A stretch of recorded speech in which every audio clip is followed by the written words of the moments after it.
c'est vrai que l'autisme est à la mode, malheureusement. Malheureusement parce que, en effet, ça concerne quelques patients qui souffrent et qui ont absolument besoin d'être aidés et d'être aidés de la bonne manière, c'est-à-dire, in fine, de souffrir un peu moins. Mais s'il y a une mode de l'autisme, il faut bien comprendre que ça n'est pas été une particularité française, ni même européenne, puisque c'est une particularité mondiale. Il me semble, si vous voulez, que cette mode, entre guillemets, de l'autisme, il faut l'entendre comme une vaste campagne de marketing qui est originaire des États-Unis d'Amérique et très précisément même de certains laboratoires qui ont des produits à vendre. Et quand les laboratoires pharmaceutiques ont des produits à vendre, ils ont une technique très simple. Premièrement, non pas ils inventent des traitements pour des maladies qui existent déjà, mais au contraire, ils inventent des maladies pour des molécules qu'ils ont déjà et qu'ils veulent recycler. Et on a découvert comme ça que pratiquement l'ensemble des symptômes du DSM sont fabriqués par des key opinion leaders, par des universitaires, certains universitaires, appointés, voire même défrayés par les laboratoires pour fabriquer des nouvelles maladies. Eh bien, l'autisme est une nouvelle maladie fabriquée, refabriquée et refabriquée encore depuis une vingtaine d'années pour cibler une population toujours plus large, pour vendre des produits afférents à l'autisme.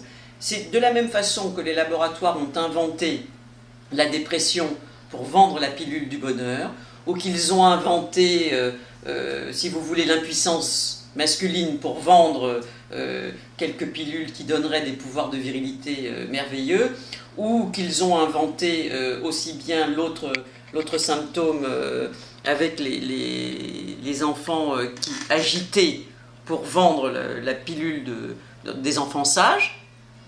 Ils ont essayé de faire la même chose avec l'autisme. Malheureusement, l'autisme est rebelle à une seule pilule.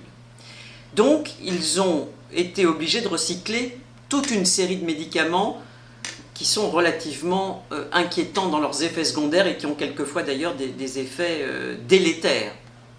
Au point que, si vous voulez, le président des États-Unis a dû finir par interdire l'obligation qui avait été faite à des enseignants dans des écoles de contraindre les parents à emmener les enfants consulter et à recevoir des médicaments parce qu'il y avait une quantité de morts infantiles et adolescentes qui a inquiété le gouvernement des États-Unis d'Amérique. Tout ça, on le sait maintenant grâce en particulier aux enquêtes qui ont été faites aux États-Unis par des journaux extrêmement sérieux comme le New York Times, le Washington Post et bien d'autres encore. Donc si vous voulez, les laboratoires ont eu un problème pour inventer le médicament de l'autisme. Donc ils ont eu une autre idée, refabriquer, reconfigurer l'autisme, d'abord pour faire croire à une épidémie qui ne soit pas seulement localisée aux États-Unis. Il s'agit d'obtenir un marché mondial.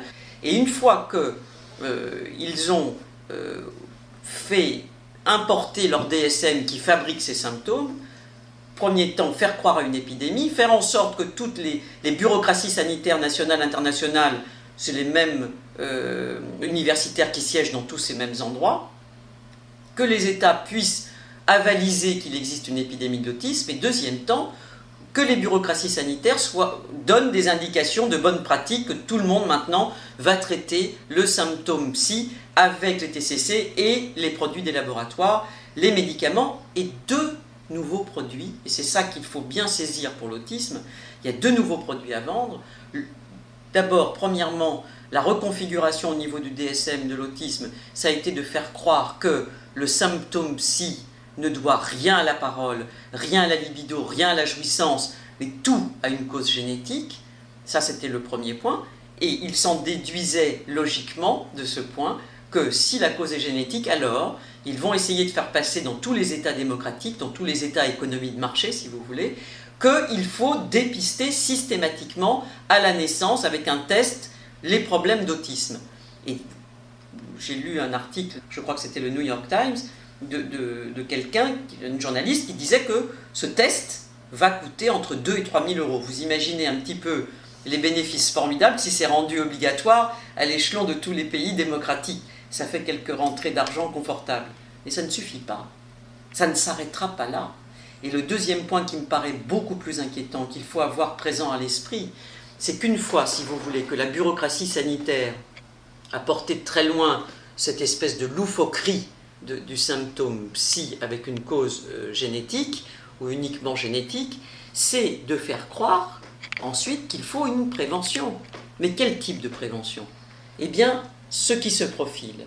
Si l'idéologie du DSM continue, eh bien c'est que désormais on fera obligation aux parents, aux femmes enceintes, même avant d'être enceintes, de modifier le génome de leurs enfants parce qu'on fera croire qu'on peut modifier en fonction de tel ou tel gène, de tel ou tel chromosome, modifier et empêcher qu'il y ait un autisme.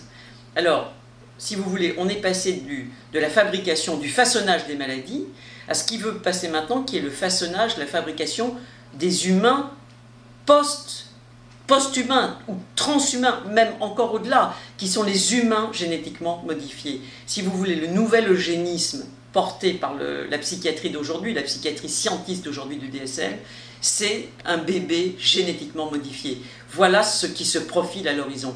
Et la question, c'est de savoir si c'est ça, cet avenir que nous voulons pour nos enfants et nos petits-enfants. Je ne suis pas sûr que les peuples démocratiques informés aient très envie qu'on entre dans le patrimoine génétique de leurs enfants pour les modifier, sachant que les scientifiques, eux, disent tous la même chose. Il n'y a pas de gène de l'autisme. C'est donc vraiment, ce ne serait pas seulement une loufoquerie, ce serait vraiment criminel.